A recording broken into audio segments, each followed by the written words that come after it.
आप ऐसे क्या करने लगी हो जी? अब इसको निकाल के इसके अंदर कट लगाते हैं। ये मेरी सबसे तेज तरीन छुरी है इस वक्त जो मेरे पास है। इतने क्लोज कट सही है?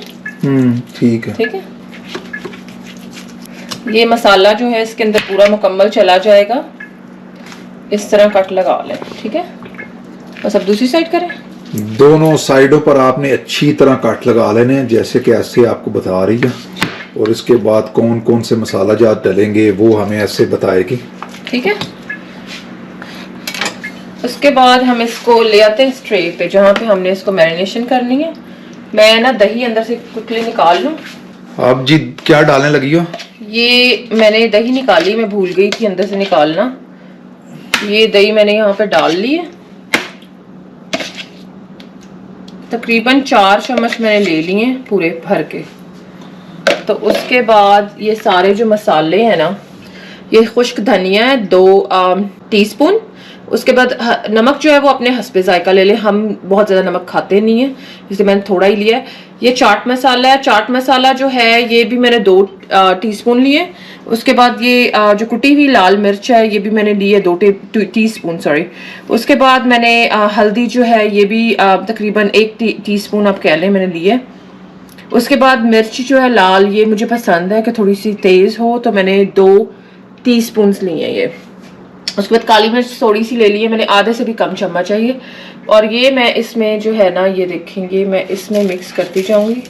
ये जो मेरी दही है, फिर मैं आपको मिक्स करके दिखाती हूँ।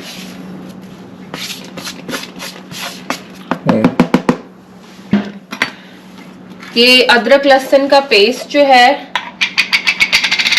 ये भी मैं इसमें डालती हूँ। 1 मिनट, ये 1 टीस्पून कह लें, ये मैंने डाल दिया भर के। ये है गार्लिक पेस्ट। उसके बाद जिंजर पेस्ट भी ऐसे ही 1 टीस्पून जो है भर के मैंने जो फुल ले लिया वो डाला है। उसके बाद हम थोड़ा सा लेमन जूस भी डाल लेंगे। ये टेस्ट के लिए भी गुड है और दही और लेमन जूस इसको सॉफ्ट भी करता है और इसको गलने में भी मदद करता है। ये जल्दी फिर पक जाता है। मेरे ख्याल मैं स्पून का इस्तेमाल करती हूँ। ये भी मैंने इसके ऊपर डाल लिया और ये भी 1 ही टीस्पून ले लिया। उसके बाद ये मैं इसको मिक्स कर लेती हूँ सारे मसाले को, और फिर मैं हाथ की मदद से ये इसके ऊपर लगा दूंगी। ये बिल्कुल मिक्स हो गया। अब मैं इसको लगाने लगी हूँ और कोशिश करेंगे कि कट्स के अंदर भी भरें इसको। ये देखें, कट्स के अंदर ये अच्छी तरह मैरिनेट होना चाहिए। ये साइड लगा ली मैंने, अब मैं दूसरी साइड पर जाती हूँ। जो एक्स्ट्रा बचेगा फिर हम उसको अच्छी तरह ऊपर और लगा देंगे।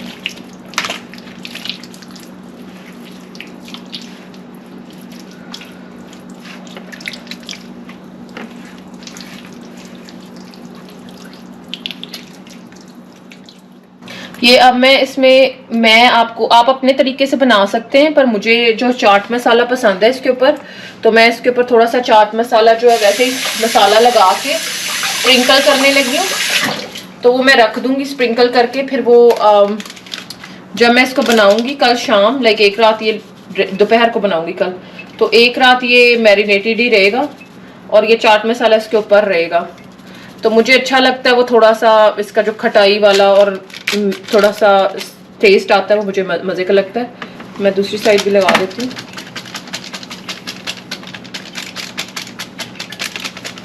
ये देखें, ऐसे मैंने इसको लगा के अब मैंने इसको कवर करके अब मैं इसको सारी रात जो है फ्रिज के अंदर मैरिनेट होने के लिए रख दूंगी। फ्रीजर में नहीं आपने रखना क्योंकि ये फ्रीज हो जाएगा। तो हम इसको सिर्फ टाइम देना चाहते हैं ताकि सारा कुछ इसके अंदर जो है वो चला जाए और इसका टेस्ट बन जाए। तो इस पे आप सैरान रैप लगाएं और इसको रख दें फ्रिज में 1 रात के लिए। फिर मैं आपको इंशाल्लाह जब इसको मैं बनाने लगूंगी फिर मैं आपको दिखाऊंगी कैसे बनता है। ये देखें जी, ये मैंने अभी इसको फ्रिज में से निकाला है। तो ये जो है इसको मैं फॉइल में अब बंद करने लगी हूँ रैप करके। फिर इसको हम देचकी में रखेंगे। अब ये जो हमारी देचकी है, पहले इसको देख लें आप। इसमें पानी डाला है थोड़ा सा ताकि जो स्टीम हमने लगानी है, तो ये डाल दिया है। और इसके अंदर हमने एक बर्तन उल्टा करके रख देना है ऐसे। तो बर्तन उल्टा करके रख देना है और इसके ऊपर हमने ये रखना है ताकि इसको स्टीम हमने इस तरह देनी है। आज हम कन्वेंशनल ओवन यूज़ नहीं करेंगे, इस तरह ही बना के दिखाएंगे आपको। ये हमारा देसी तरीका है जो हम पाकिस्तान में घर में कर सकते हैं। ये देखें जी, जितनी मैं इसको मोड़ सकती हूँ ना वो मैंने इसको छोटा कर लेना ताकि ये मेरी जो पतीला है ना उसके अंदर ये पूरा आ जाए। फिर उसके बाद मैंने इसको ये फॉयल मैंने जो लगाई है ये मैंने लपेट ली इसके ऊपर। ये देखें, कोशिश मेरी ये है कि ये अच्छी तरह जो है ना ये रैप हो जाए इसी में। ओ ओके, तो ये अब मैं देखती हूँ ये इसके अंदर आ रहा है। हाँ, आ गया। अल्लाह तेरा शुक्र है ये आ गया इसमें बिल्कुल मुकम्मल तौर पे। ये बंद हो, ये देखें जी ये सेट हो गया इसके अंदर बिल्कुल। अब मैं इसको लिड दे के देखती हूँ अगर ये लिड आ जाती है इसके ऊपर। ये देखें, अब ये इसकी मैंने आग चला देनी है मीडियम पे। इसको मैंने रख देना है आधे घंटे के लिए। तब तक पानी गर्म होता है, मैं चेक करती रहूंगी। अगर मुझे लगा कि पानी जो है बहुत बबलिंग कर रहा है तो मैं इसको ले जाऊंगी इस हीट पे, लाइक थोड़ी सी कम पे ले जाऊंगी। अब मैं आपको मिलती हूँ आधे घंटे बाद और दिखाती हूँ फिर कैसी लग रही है। ये 45 मिनट हो गए इसको। अब मैं इसको खोल के देखती हूँ क्या हिसाब किताब बने इसके। ये देखिए जी, अब ये रेडी है बिल्कुल। इसको मैं ट्रे में निकालती हूँ देखने के लिए, खोल के देखती हूँ इसका रंग क्या बना है, आपको दिखाती हूँ। ये मैं ना एहतियातन ये पहन लेती हूँ कि मेरे हाथों को जो है ना जले ना। अब जरा इसको चेक करते हैं।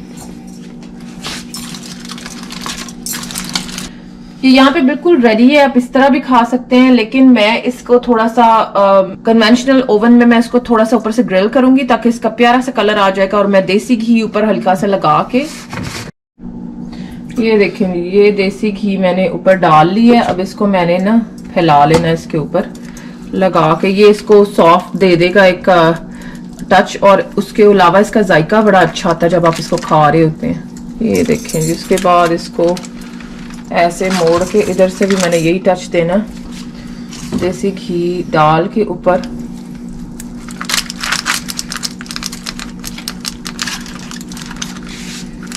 चलें जी, अब इसको ओवन में ग्रिल करने के लिए। ये देखें अब ये जा रहा है अंदर। ये मैंने रख दिया इसके अंदर और इसको 5 से 10 मिनट यहाँ पर पकाऊंगी, फिर दूसरी साइड लगाऊंगी, फिर तैयार हो जाएगा आपको दिखाऊंगी।